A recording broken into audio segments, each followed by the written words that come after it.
Morning बच्चों, कैसे हैं आप सब। क्लास 10th मैथ्स की क्लास में आप सबका स्वागत है बच्चों।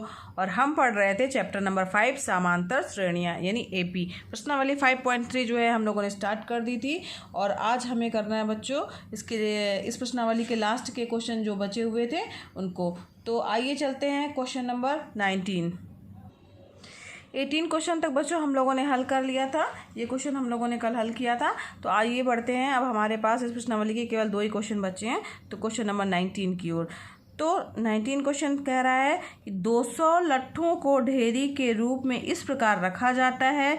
सबसे नीचे वाली पंक्ति में 20 लट्ठे, उससे अगली पंक्ति में 19 लट्ठे, उससे अगली पंक्ति में 18 लट्ठे इत्यादि। अब यहाँ पे आकृति को देखने के लिए कहा गया, पहले वाले में कितने रखे गए हैं 20। फिर उसके बाद उसके ऊपर जो पंक्ति लगाई गई है बच्चों, ये देख रही है ना दूसरे नंबर की पंक्ति, इसमें कितने रखे गए हैं 19। फिर उससे ऊपर जो पंक्ति लगाई गई है तो वो जो गैप है ना 2 लट्ठों के बीच के गैप में, वहाँ से स्टार्ट कर रहे हैं। तो इसमें जो है इसके अगली पंक्ति में यानी तीसरी पंक्ति में कितने लट्ठे रखे गए हैं 18। इस तरीके से ये जो है लट्ठे रखे गए हैं। तो ये 200 लट्ठे कितनी पंक्तियों में रखे गए हैं तथा सबसे ऊपरी पंक्ति में कितने लट्ठे हैं, ये हमें ज्ञात करना है। इस तरीके से जो है हम लट्ठों को रख रहे हैं, है ना। और 200 लट्ठों को हमें रखना है पंक्तियों में, और सबसे जो ऊपर वाली पंक्ति है उसमें कितने लट्ठे हैं ये हमें ज्ञात करना है। तो चलिए आइए देखते हैं कैसे ज्ञात करेंगे बच्चों। पहली पंक्ति में कितने लट्ठे प्रश्नानुसार हमारे पास जो दिया हुआ, पहले हम वो लिख लेते हैं। प्रश्नानुसार क्या दिया हुआ है, पहली पंक्ति में लट्ठे, ठीक है। कितने लट्ठे रखे हुए हैं 20। फिर इसके बाद दूसरी पंक्ति में कितने रखे हुए हैं 19। तीसरी में कितने रखे हुए हैं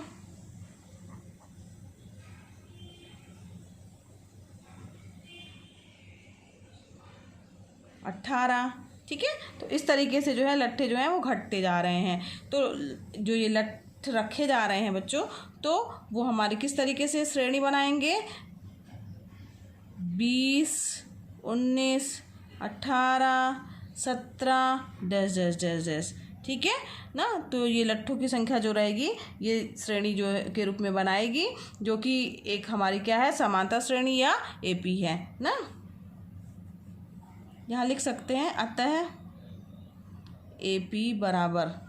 अब यहाँ पर ध्यान दीजिए बच्चों, अब पहला जो श्रेणी का पहला पद है ए कितना है 20, ठीक है। और डी हम ज्ञात कर लेंगे, दूसरे पद में से पहले पद को घटाएंगे, 19 - 20 यानी -1 जो है वो क्या है, इसका श्रेणी का सर्वांतर है। और पंक्तियों की संख्या कितनी है वो हमें ज्ञात करना है। तो माना पंक्तियों की संख्या क्या है n, माना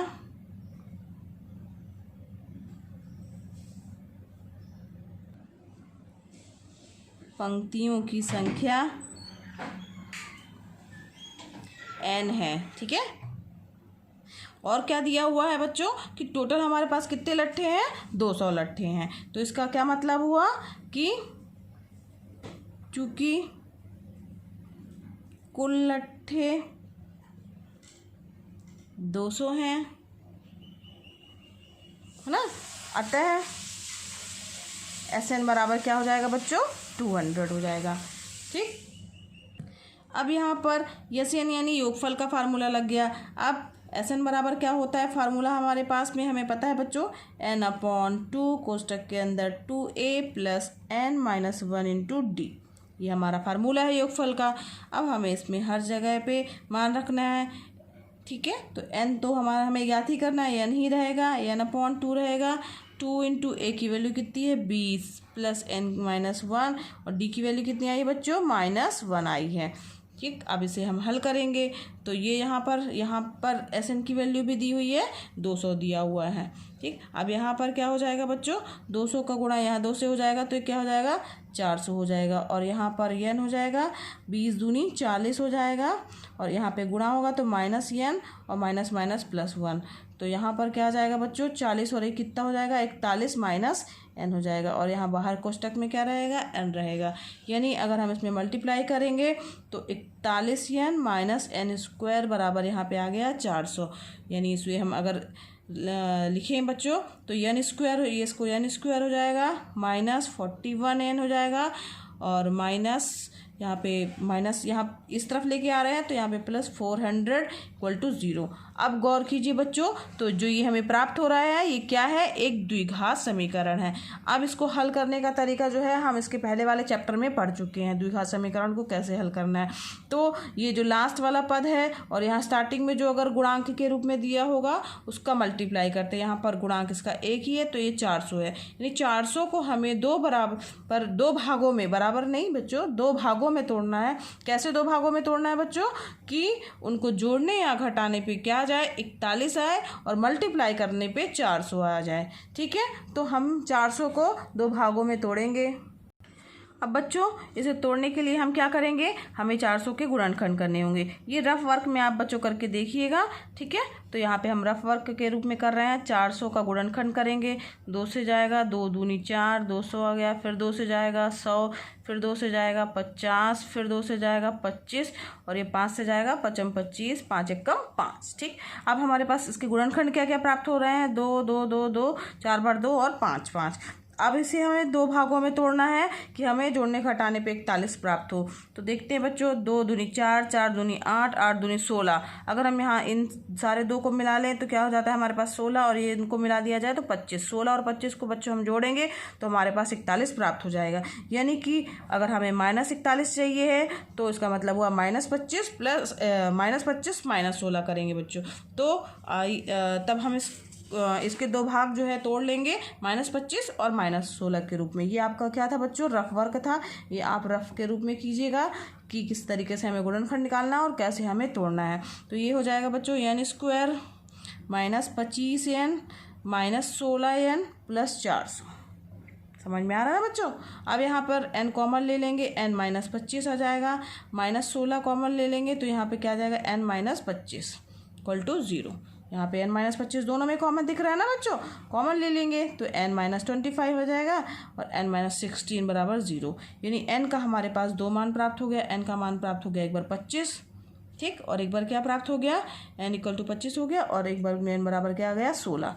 अगर हम n बराबर 25 लेते हैं बच्चों तब क्या होगा, ठीक है, तो क्या लिखेंगे, जब n बराबर 25, अब तब क्या होगा, तब हमारा an बराबर क्या हो जाएगा, a plus n -1 into D ना, ये फार्मूला हमारा होता है an बराबर। तो अब यहाँ पर क्या होगा बच्चों, a की वैल्यू हमारे पास प्राप्त है 20, प्लस n की जगह क्या आया हमारा 25 -1 और d का मान है -1। तो an बराबर क्या हो जाएगा, यानी a 25 बराबर, जब हमने 25 लिया है मान तो ना, तो a 25 बराबर आ जाएगा 20।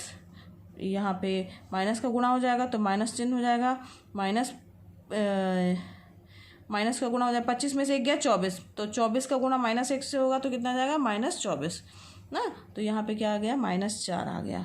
ठीक, अब यहाँ ध्यान दीजिए बच्चों, a 25 यानी जो है वो n का मान जब हम 25 ले रहे हैं तो जो a 25 का मान आ रहा है, लास्ट वाले पद का मान आ रहा है, तो वो क्या आ रहा है, -4 आ रहा है। जबकि जो अंतिम पंक्ति में जो है लट्ठों की संख्या जो है वो ऋणात्मक तो नहीं हो सकती ना बच्चों, लट्ठों की संख्या ऋणात्मक नहीं हो सकती है। इसका मतलब है कि n इक्वल टू 25 जो है वो हमारा जो है स्वीकार्य नहीं है। क्यों नहीं है, क्योंकि लट्ठों की संख्या जो है वो ऋणात्मक नहीं हो सकती।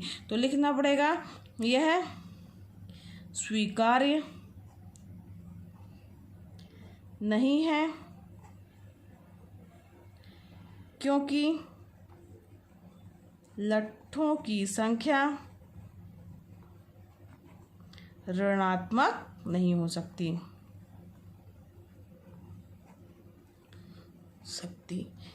है। ठीक है, यानी n इक्वल टू 25 तो हमारा स्वीकार्य नहीं हो गया। अब हम लेके चलते हैं क्या बच्चों, n इक्वल टू 16। अब n इक्वल टू 16 लेके चलेंगे तो a 16 बराबर क्या आ जाएगा, a plus n -1 into, formula जो हमारा यही लगेगा, a 16 बराबर हो जाएगा a प्लस 16 -1 इंटू डी। अब यहाँ पर a और d का मान रख देंगे बच्चों।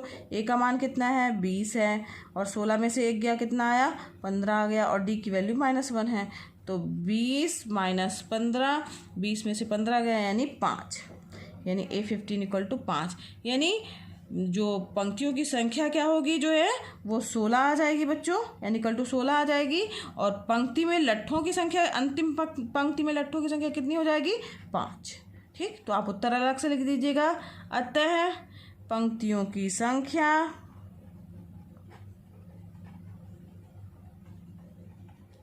16 तथा अंतिम पंक्ति में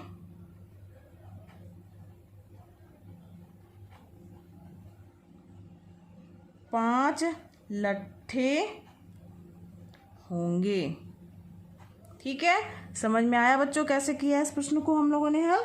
इसमें हम लोगों ने n का मान निकाला है और n की जो 2 मान प्राप्त हुए हैं उनको अलग अलग रख के हमने देखा है।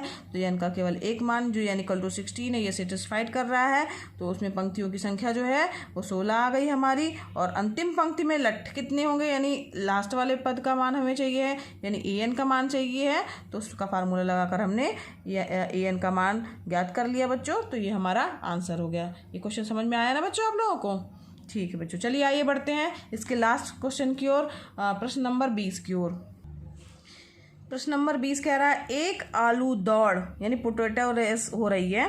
ठीक है, तो में प्रारंभिक स्थान पर एक बाल्टी रखी हुई है जो पहले आलू से 5 मीटर की दूरी पर है तथा अन्य आलुओं को एक सीधी रेखा में परस्पर 3 मीटर की दूरियों पर रखा गया है।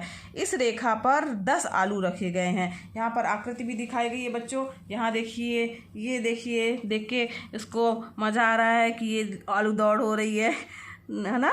तो इसमें क्या करना है बच्चों कि प्रत्येक प्रतियोगी बाल्टी से चलना आरंभ करती है, निकटतम आलू को उठाती है, उसे लेकर वापस आकर दौड़कर बाल्टी में डालती है, दूसरा आलू उठाने के लिए फिर वापस दौड़ती है और उसे उठाकर वापस बाल्टी में डालती है, और वह ऐसा तब तक करती रहती है जब तक सभी आलू बाल्टी में ना आ जाएं। इसमें प्रतियोगी को कुल कितनी दूरी दौड़नी पड़ेगी? ठीक है ना मज़ेदार क्वेश्चन? क्वेश्चन तो बहुत लंबा सा दिख रहा है लेकिन ये गेम भी अच्छा है। यहाँ बाल्टी रखी हुई है, पहली जो है बाल्टी से पहला आलू 5 सेंटीमीटर दूर रखा है, इसके बाद जितने भी आलू रखे गए हैं वो 3-3 सेंटीमीटर की दूरी पे आलू रखे गए हैं।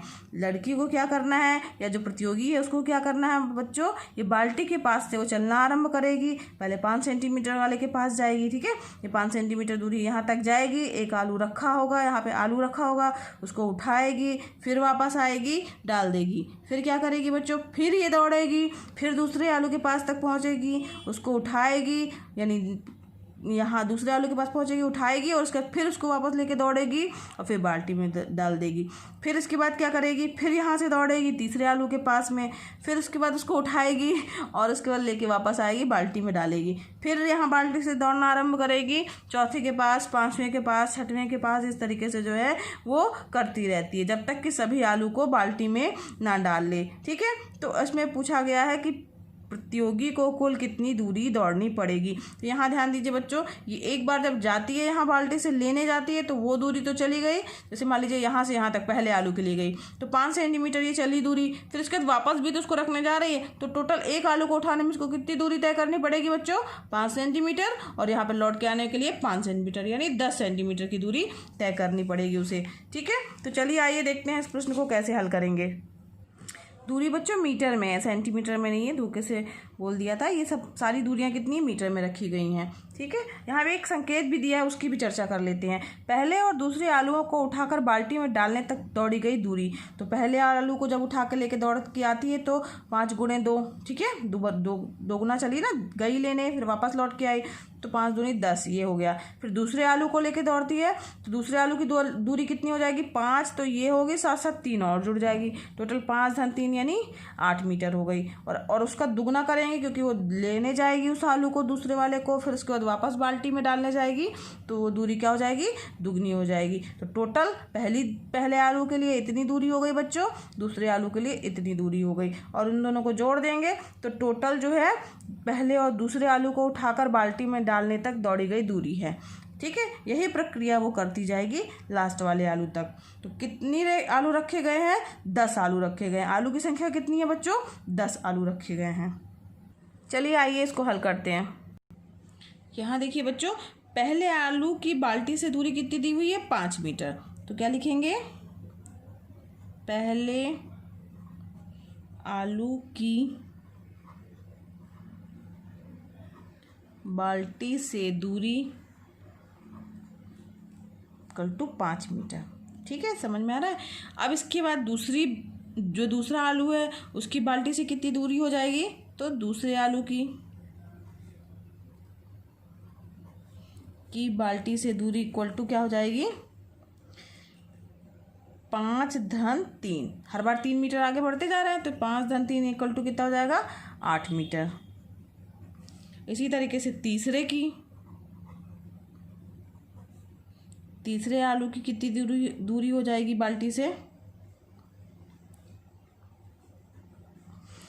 8-3 यानी 8-3 समय 3 जो है वो मीटर जुड़ता जाएगा। 8-3 मतलब कितना हो गया बच्चों, 11 मीटर।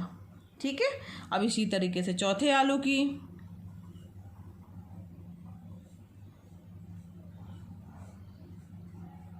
कितनी हो जाएगी बच्चों, 11-3 इक्वल टू कितना हो जाएगा, 14 मीटर। अब ये प्रक्रिया कब तक चलती रहेगी बच्चों, ये प्रक्रिया जो है चलती रहेगी कब तक, जब तक 10 आलू ना कंप्लीट हो जाएं ना।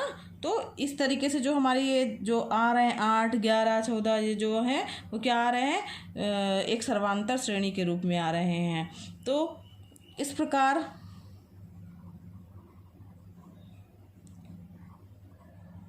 बाल्टी से आलूओं की दूरी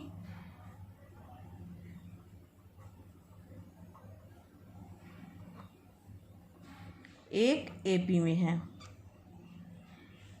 ठीक है, जैसे क्या हो जाएगा, 11,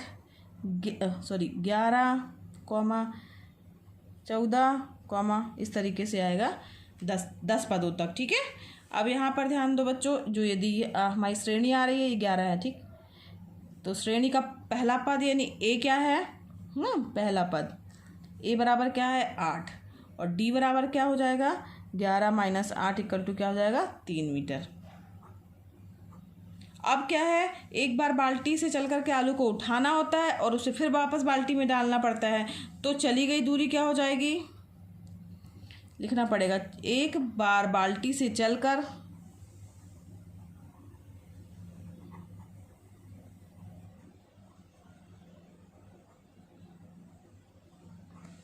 आलू को उठाना पड़ता है, उठाना होता है और फिर उसे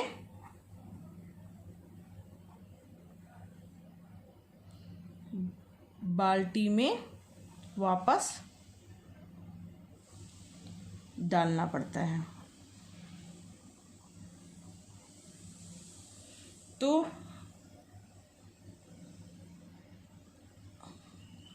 आलू बाल्टी में डालने के लिए चली गई दूरी क्या होगी,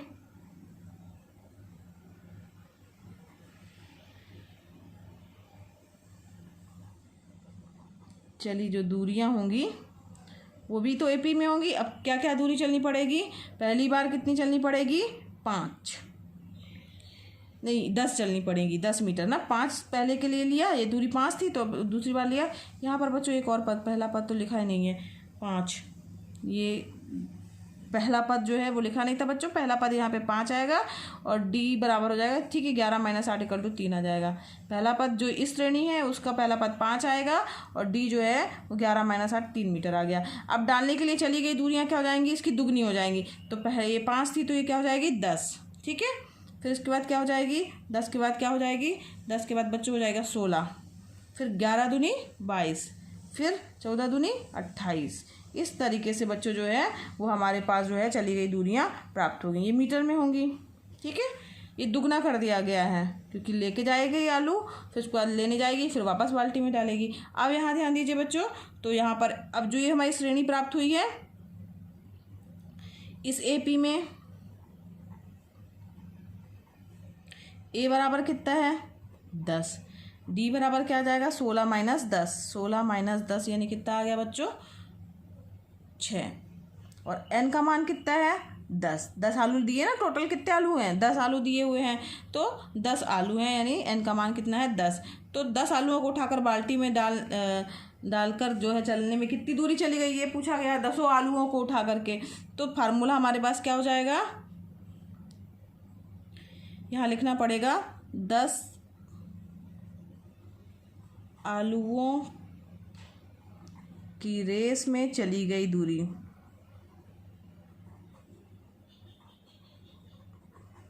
इक्वल टू, अब यहाँ पे यस क्या आ जाएगा हमारा 10, एस 10 इक्वल टू क्या हो जाएगा, पहले फार्मूला लिख लेते हैं n/2 2a plus n-1 into D. अब यहाँ पर हम 10 ले रहे हैं, यानी चली गई दूरी यस 10, ठीक है। अब n की वैल्यू क्या है बच्चों, 10 है, 10/2 2 a की वैल्यू कितनी है 10 प्लस n की वैल्यू कितनी आई है बच्चों 10 - 1 और d की वैल्यू आई है यहाँ पर 6। मान रख दिया है, कुछ नहीं किया बच्चों। 2 × 1 = 2, 2 × 5 = 10, यहाँ पे 5 आ गया, 10 × 2 = 20 और 10 में से 1 गया 9, 9 × 6 9 × 6 = 54, ठीक है। इक्वल टू क्या आ जाएगा बच्चों, 20 और 54 जोड़ देंगे, 5 गुणे आ जाएगा 74 और 74 का गुणा करेंगे 5 से, 5 × 4 = 20 की 0, हाथ की आई 2 और 5 × 7 = 35, 36 37 37 यानी 370 मीटर। ये किस में आएगा, मीटर में दिया हुआ है ना, तो इसलिए मीटर आ जाएगा। यानी टोटल जो है वो प्रतियोगी कितनी दूरी 10 आलुओं को जब उठा लेगा तब उसे कितने मीटर की दूरी चलनी पड़ेगी, तो 370 मीटर की दूरी से चलनी पड़ेगी। तो क्या लिखेंगे, अतः प्रतियोगी द्वारा 10 आलुओं की रेस में